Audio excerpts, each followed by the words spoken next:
কি সমস্যা হয়েছিল, কি কি আপনার এই যে একটা রোগের যে প্রথম থেকে কি হয়েছিল সেটা একটু বলুন। প্রথম দিকে আপনার মলদারের সাইডে হচ্ছে আপনার ফোড়া হয়। ফুলে গেছিল? জি জি। মানে ফোড়া হয় বুঝলেন কি করে? ফুলে গেছিল আর সাথে ব্যথা ছিল? ব্যথা ছিল, জ্বর ছিল নাকি? জ্বর ছিল, যন্ত্রণা করছিল। অনেকজন বসতে গিয়ে অসুবিধা হচ্ছিল? জি জি। বসতে গিয়ে আপনার আছে টয়লেটে পায়খানা করতে গিয়ে খুব খুব ব্যথা করতো? জি। তার মানে ফুলে গেল, ওখানে ব্যথা ছিল, জ্বর ছিল, বসতে পারতেছিলেন বসতে না। পারছিলাম না। হ্যাঁ। তারপরে এটা নিয়ে এটা নিয়ে আপনার আছে চৌগাছায় আসি। চৌগাছায় আসেন? জি, আসার পর ওখানে হুম। ওনার কাছে আসলাম। ওনার কাছে আসার পর উনি দেখে বললে যে এটা আছে, অপশন করা লাগবে। হ্যাঁ। উনি আর আছে হসপিটালে পাঠালে। যশোর থেকে এক ডাক্তার যায়, ওনার দিয়ে আছে। জি ওনার দিয়ে অপারেশন করে? জি। যশোর থেকে ডাক্তার যায় চৌগাছায়, ওনার দিয়ে অপারেশনটা করালে। অপারেশন করাইছিল হচ্ছে 4 মাস পর তো আমার কাছে আসছিলেন? 2 মাস পর 2 মাস পর আমার কাছে আসছিলেন? 2 মাস পর তারপর আপনার কাছে এসে 2 মাস। তারপর অপারেশন করলে আপনি ভালো হচ্ছিলেন? জি না, ইনফেকশন। কি হচ্ছিল ওখান থেকে? ইনফেকশন মানে ওই সাইডে মতো পুষ্পানি আসছিল। আসতেছিল। তারপর হচ্ছে আপনি আমার কাছে আসছিলেন? জি, আমাদের গ্রামে একটা তখন শুকায় গিয়েছিল, অল্প একটু সাইড দিয়ে পুষ্পানি আসতেছিল? পুষ্পানি আসছিল। আমাদের গ্রামে একটা ছেলে যখন থাকে, উনি হচ্ছে টিউশনি করে। ওনার কাছে আলাপ করলাম। উনি আবার বললো যে আমার এক ছাত্র, ওনার হচ্ছে মামা আছে ডাক্তারি করে, মানে ফিস্টুলা সম্পর্কে। এবার আমি বলি তাহলে, আমি বললাম যে তাহলে যোগাযোগ করো, আমি যাব। উনি দিন দিলে, আমি ওই দিনই আসলাম। আসার পর আপনার কাছে আসলাম, আপনি বললেন যে আমার কাছে আসার পরে আমরা একটা ছোট মেশিন দিয়ে পরীক্ষা পরীক্ষা করছিলাম। করলেন। হ্যাঁ, পরীক্ষা করে বলছি যে আপনার ফিস্টুলা হয়েছে, কমপ্লেক্স ফিস্টুলা, জি। অপারেশন লাগবে বলছিলাম, জি, তাই না? অপারেশন করার কথা বললেন। তারপর হচ্ছে আপনি আমাদের কাছে অপারেশন করলেন। জি। এই যে অপারেশন করার, এই যে এসে আমাদের কাছে অপারেশন করে কয়দিন হতেছিলেন? যেদিন বল- অপারেশন করছিলেন তার পরের দিন চলে জি জি, গেছেন? তারপরে দিন চলে গেল। পরে গেছেন, আচ্ছা। অপারেশন করে হচ্ছে রাত্রে অপারেশন করছিলাম, সকাল থেকে আপনি খাওয়া দাওয়া করতে পারছেন, কোনো অসুবিধা জি নেই, জি তাই না? তারপর হচ্ছে আপনার এই যে বায়ু ধরে রাখা, মল আটকায় রাখা, এগুলোতে কোনো অসুবিধা নেই। সমস্যা চলে। তারপর হচ্ছে পরে আমরা বলছিলাম যে বাসায় যান, ড্রেসিং করবেন, খাওয়া দাওয়া করে চলাফেরা করতে কোনো অসুবিধা হয়নি। গোসল টোসল কি বন্ধ করছিলাম? না, না না। গোসল করতে পারছিলাম। তারপর আমরা যেভাবে শিখাই দিয়েছি আপনি ওইভাবে ড্রেসিং করছেন আমাদের কাছে। এরপরে 7 দিন পরে আসছিলেন, তারপরে 14 দিন পরে, এখন ফাইনালি জি আসছেন। জি। এখন আপনার অপারেশনের এই প্রথম যখন এরকম ফুলে গেছিল এরকম, তারপরে ওই যে প্রথম অপারেশন করছিল সেই অপারেশনের আগে যে ঘটনাগুলো, যে সমস্যাগুলো ছিল, ওই সমস্যাগুলো কি এখন আর আছে? না, ওসবগুলো আর এখন নাই। আলহামদুলিল্লাহ, এগুলো এখন আর আছে নাই।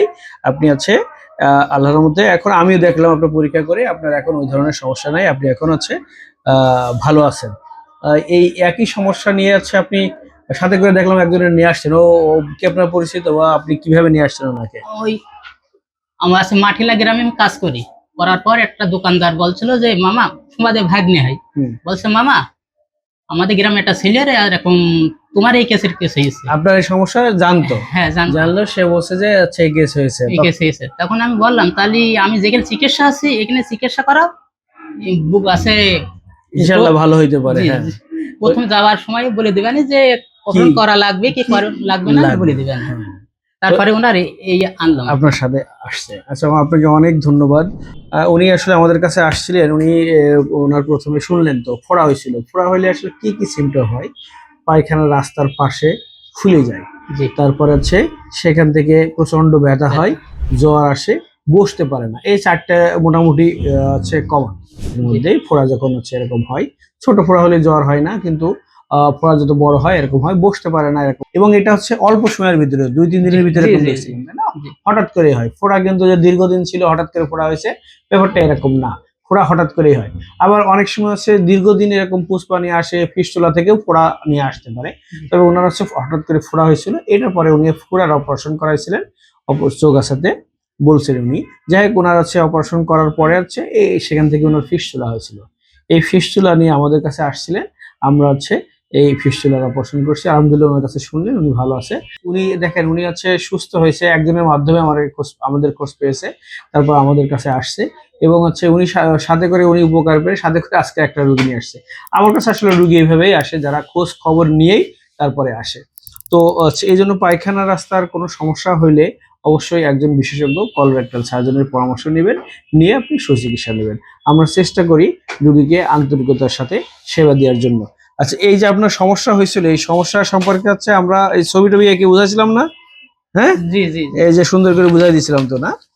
আমরা এটাও চেষ্টা করি যে আমরা হচ্ছে একটা রুগীর এই ধরনের কোনো সমস্যা হইলে বা রুগীর যে কোনো রোগ সম্পর্কে তাকে বিস্তারিত বলে তার রোগ সম্পর্কে একটু ধারণা দিয়ে তারপরে আমরা বলি যে আসলে কি করতে চাই, মানে কি রোগ হয়েছে, কেন হয়েছে, এই হলে এর হচ্ছে চিকিৎসা কি, চিকিৎসা না করলে কি হবে, এগুলো আমরা বিস্তারিত রোগীকে বলার চেষ্টা করি। আলহামদুলিল্লাহ হচ্ছে ওনার এই যে অপারেশন করে উনি এখন ভালো আছে। এই জন্য আমি যেটা সবসময় বলার চেষ্টা করি, পায়ুপথের কোনো রোগ হইলে অবশ্যই একজন বিশেষজ্ঞ কলেক্টর সার্জনের পরামর্শ নিন। এই যে সাক্ষাৎকার নিলাম, এই সাক্ষাৎকারটা মানুষকে সচেতন করার জন্য আমরা সামাজিক যোগাযোগ মাধ্যমে আমার একটা পেজ আছে, সেখানে দিতে চাই। আপনার কোনো আপত্তি আছে কিনা? জি না না। এই ধরনের তথ্য বা রোগীর ফিডব্যাক আমি চেষ্টা করি আপনাদের মাঝে তুলে ধরার জন্য। আমার একটা ফেসবুকে পেজ আছে, আপনারা এই পেজকে ফলো আপ দিয়ে রাখবেন এবং আমার একটা ইউটিউব চ্যানেল আছে, এই চ্যানেলকে সাবস্ক্রাইব করবেন। সবাই ভালো থাকবেন, সুস্থ থাকবেন, ধন্যবাদ।